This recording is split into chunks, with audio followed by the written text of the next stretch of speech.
আমাদের দেশে যে নিয়মে ভিতরে নামাজ পড়ে 3 রাকাত তাহার দেখুন, আমি ব্যক্তিগতভাবে এই মাসালাটা নিয়ে অনেক খুঁজেছি, চেষ্টা করি। শুধু তাই না, বাংলাদেশের পটিয়া, হাটাজারি কওমি মাদ্রাসার বড় বড় আমার পরিচিত, আমার বন্ধু বান্ধব যারা, তাদের অনেককে বলেছি আল্লাহর ওয়াস্তে বাংলাদেশে যেভাবে 3 রাকাত বিতির পড়ি এর পক্ষে একটা দলিল দেখাও। এই শেখরেও বলেছি, আমি ছাত্র, খুঁজেছি, কিন্তু আল্লাহর কসম আমি কোনো দলিল পাই নাই। কেউ আমাকে আজ পর্যন্ত একটা দলিল দেখাতে। তাই বন্ধু, চলে আসছে বাংলাদেশে এমন অনেক জিনিস চলে আসছে। একটা উদাহরণ দেই, শুনেন, একটা উদাহরণ থেকে অনেক কিছু শেখ। শুনেন, 1-2 প্রশ্নের উত্তর থেকে অনেক প্রশ্নের উত্তর হয়ে যায়, এটা তো শিখেছি, সব চলে আসে। শুনেন, একটা উত্তর দেই। বাংলাদেশে অনেক কিছু চালু আছে, অনেক কিছু অনেক দিন থেকে করে আসছি, ছাড়তে পারি না। একটা উদাহরণ দেই, এই তো রমজান মাস মাত্র গেল, ঠিক আছে না?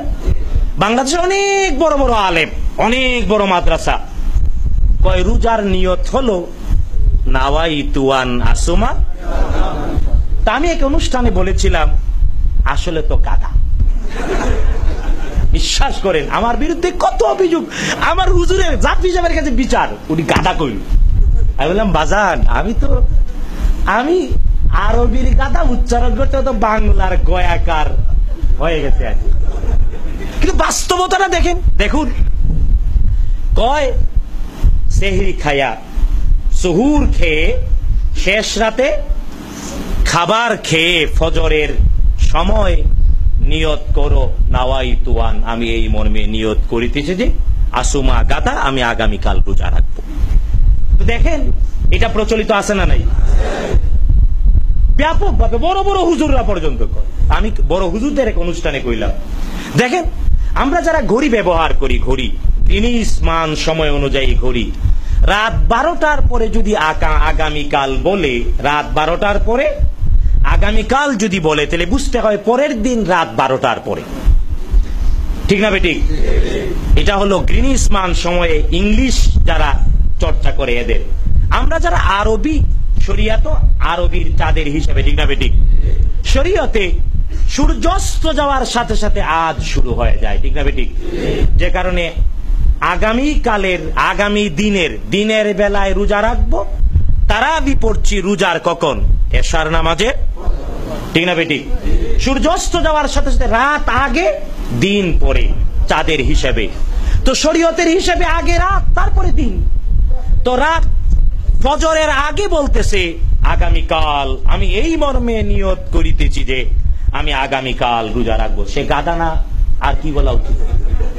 আরে ভাই, আমি কি বুঝাতে পারছি? গাধারও তো একটা সম্মান আছে।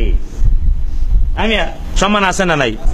আমি দলিল দিলাম কোরআন আল কারীম থেকে। আল্লাহ তাআলা বনি ইসরাইলের উদাহরণ দিতে বলেছেন, মাসালুল্লাযীনা হুম্মিলুত তাওরাতা সুম্মা লাম ইয়াহমিলুহা কামাসালিল, কে বলেছেন?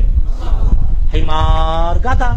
তো আসলে বাংলাদেশে আমরা অনেক দিন থেকে গাধা আসি না নাই? আরে ভাই, আমি কি বুঝাইতে পেরেছি? এটা হিংসা নয়, দুঃখ কষ্ট নিয়ে বলছি। তো অনেকদিন থেকে চর্চা করছি, এমন অনেক জিনিস বাংলাদেশে আছে যে আমরা গাদার হালতে চর্চা করছি। মানুষ হওয়া উচিত। রাগ করেন না, কেউ রাগ করেন না, আমি মজা করলাম আর কি। আপনারা রাগ করেন নাই তো? আপনারা হারামাইন শরীফাইনের দেশে রয়েছেন, ইবাদতটা বিশুদ্ধ করার চেষ্টা করুন। রাজি আছেন? আর বিশুদ্ধ ইবাদত, আমি অনেক চেষ্টা করছি, বিশ্বাস করে। আমার মসজিদ, আমি যে সুবহানবাগ মসজিদে, আমি এখনো 100% অনেক কিছু করতে পারিনি, চেষ্টা করে যাচ্ছি। বুঝতে পেরেছি? কারণ মানুষের সংখ্যা কম, গাদার সংখ্যা কি সত্যি বিশ্বাস হয়? তা আসুন না, সকল গাদারা মানুষ হোক। আল্লাহ তাআলা আমাদের সবাইকে মানুষ বলে কবুল করুন, বলেন আমিন। আরো জোরে বলেন আমিন।